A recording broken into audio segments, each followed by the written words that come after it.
নমস্কার বন্ধুরা, বনশ্রীস kitchen and blogs থেকে সবাইকে স্বাগত জানাই। আজ একটা সিম্পল রেসিপি আপনাদের সাথে শেয়ার করব। আজ আপনাদের করে দেখাবো কচুরলতির রেসিপি। রসুন দিয়ে এই কচুরলতিটা এইভাবে যদি আপনারা রান্না করে থাকেন তাহলে কিন্তু এক থালা ভাত আপনারা এটা দিয়ে খেয়ে ফেলতে পারবেন। রেসিপিটি পুরো দেখার অনুরোধ রইল, আশা করি আপনাদের খুব ভালো লাগবে। রসুনের লতি বানানোর জন্য এখানে আমি নিয়ে নিয়েছি 2 আটি লতি। লতিগুলোকে আমি চেঁচে নিয়েছি প্রথমে, তারপরে এইভাবে টুকরো টুকরো করে কেটে নিয়েছি। আর লতি কাটতে আপনারা সকলেই জানেন, তার জন্য কিন্তু আমি আর কেটে আপনাদের দেখাইনি। এবার এগুলোকে খুব ভালো করে ধুয়ে নিয়েছি 3-4 বার জল বদল করে। লতিগুলোকে সেদ্ধ করব, তার জন্য ইন্ডাকশানের মধ্যে একটা পাত্রের মধ্যে খানিকটা পরিমাণ জল বসিয়ে দিয়েছি। জলটা যখন গরম হতে শুরু করলো তখন লতিগুলো দিয়ে দিচ্ছি। দিয়ে সামান্য একটু লবণ দিয়ে দেব। লবণ দিয়ে লতিগুলোকে আমি 80% মতো সেদ্ধ করে নেব। খুব বেশি সেদ্ধ করা যাবে না, আবার খুব কম সেদ্ধ করা যাবে না। সেদ্ধটা একটু ঠিকঠাক করলে কিন্তু এই লতিটা খেতে খুবই ভালো হবে। সামান্য লবণ দিয়ে দিলাম। এবার আমি ফ্লেমটাকে মিডিয়ামে করে আমি এগুলোকে ফুটতে দেব। লতিগুলো ফ্রেশ হলে কিন্তু বেশি সময় লাগে না সেদ্ধ হতে, তার জন্য সময়টা কিন্তু ঠিক করে বলা যাবে না। এখানে আমি 4-5 মিনিট ফুটিয়ে নিয়েছি আর ইন্ডাকশানটাও বন্ধ করে দিয়েছি। আপনাদের দেখিয়ে দিচ্ছি যে লতিগুলোকে আমি কিভাবে সেদ্ধ করে নিলাম। 80% মতো সেদ্ধ করে নিয়েছি। এবার জলটা ঝরিয়ে নেব। এবার রান্না করব, তার জন্য আমি ইন্ডাকশানে কড়া বসিয়ে পরিমাণ মতো সর্ষের তেল দিয়ে দিলাম। লতি রান্নাতে একটু তেলের পরিমাণটা বেশি দিলে কিন্তু লতিটা খেতে বেশি ভালো লাগে। আর এখানে আমি একটা গোটা রসুনের কোয়াগুলোকে ছাড়িয়ে নিয়েছি, তারপরে এগুলোকে থেতো করে নিয়েছি। আমি অনেকটা পরিমাণ লতি রান্না করব, তার জন্য কিন্তু রসুনের পরিমাণটা অনেকটাই বেশি দিয়েছি। আপনারা লতির পরিমাণ হিসেবে রসুনের পরিমাণটাও বাড়িয়ে বা কমিয়ে নেবেন। রসুনটাকে আমি হালকা একটু ভেজে নিচ্ছি।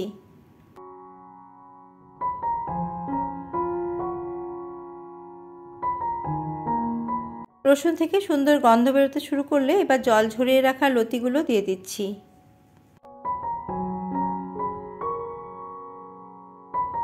এবার এর মধ্যে 1/2 চা চামচ বা পরিমাণ মতো হলুদ গুঁড়ো এবং 1/2 চা চামচ বা পরিমাণ মতো লবণ দিয়ে লতিগুলোকে আমি মিডিয়াম ফ্লেমে একটু ভালো করে ভেজে নেব।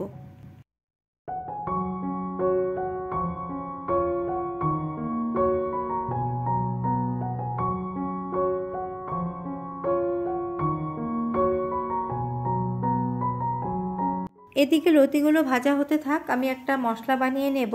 একটা বাটির মধ্যে আমি একটা বড় সাইজের পেঁয়াজকে গ্রেট করে নিয়েছি। তার মধ্যে আমি দিয়ে দিচ্ছি 1/2 চা চামচ লাল লঙ্কার গুঁড়ো আর দিয়ে দিচ্ছি 1/2 চা চামচ কাশ্মীরি লাল লঙ্কার গুঁড়ো। এটা কালারের জন্য দিয়েছি, এটা অপশনাল, আপনারা না চাইলে এটা নাও দিতে পারেন। দিয়ে দিচ্ছি সামান্য একটু জল দিয়ে ভালো করে এটাকে গুলে নেব। আর এর মধ্যে আমি দিয়ে দেব সামান্য একটু লবণ। আমি লতি ভাজার সময় লবণ দিয়েছিলাম, তার জন্য কিন্তু এখানে লবণের পরিমাণটা খুব কম দিয়েছি।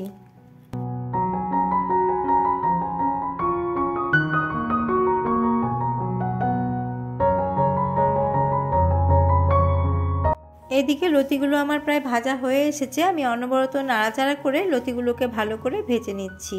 আর লতিগুলোকে কিন্তু এভাবে ভেজে করলে এর টেস্টটা খুবই ভালো হয়।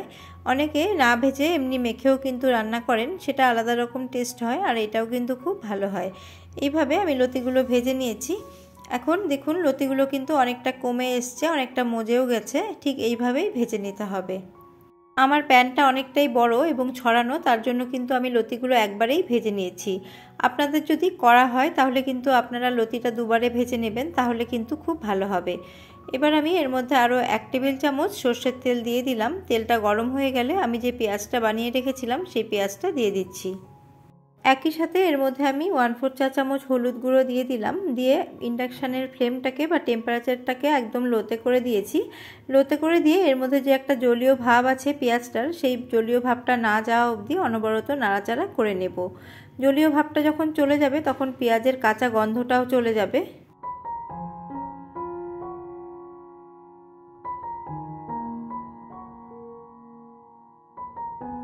পেঁয়াজের মধ্যে জল দিয়ে যে লঙ্কার গুঁড়োটা মিশিয়ে নিয়েছিলাম সেই জলে ভাবটা কিন্তু কেটে গেছে, আর পেঁয়াজ থেকে কিন্তু তেলও ছাড়তে শুরু করেছে। এখন আমি সমস্তটা পেঁয়াজের সাথে একসাথে মিশিয়ে দিচ্ছি। ফ্লেমটা কিন্তু এই সময় একদম লোতে রাখতে হবে।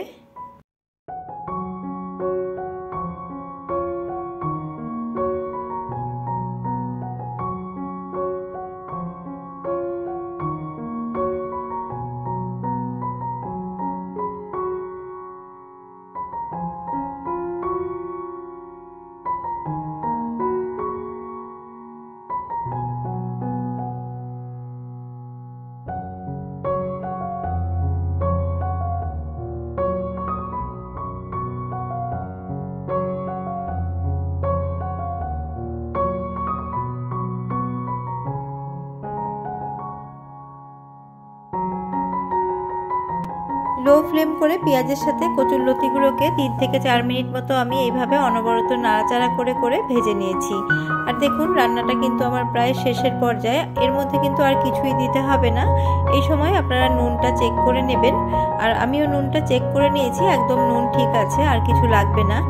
আর কচুরলতির মধ্যে আমি চিনি দিই না, আপনারা টেস্টের ব্যালেন্সের জন্য চিনি দিতে পারেন।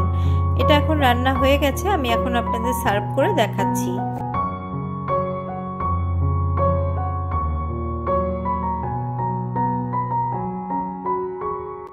গরম ভাতের সাথে রসুনি কচুরলতি খেতে কিন্তু অসাধারণ লাগে, আর বানানো কতটা সহজ আপনারা তো দেখলেনই। এছাড়াও কচুরলতি চিংড়ি মাছ বা শুটকি মাছ দিয়েও খুব টেস্টি হয়। আর আপনারা কি এইভাবে কচুরলতি কখনো খেয়েছেন আমাকে কমেন্ট করে জানাতে পারেন। আর নতুন কোনো বন্ধু আমার চ্যানেলে এসে থাকলে, আমার ভিডিওটি ভালো লেগে থাকলে আমার চ্যানেলটিকে সাবস্ক্রাইব করে পাশে থাকা বেল আইকনটির অল প্রেস করে দেবেন, তাহলে আমার নিত্য নতুন ভিডিওর আপডেট আপনারা পেয়ে যাবেন। আবারও আমি হাজির হয়ে যাব অন্য কোনো রেসিপি নিয়ে বা ব্লগস নিয়ে। আজ এই পর্যন্ত, নমস্কার।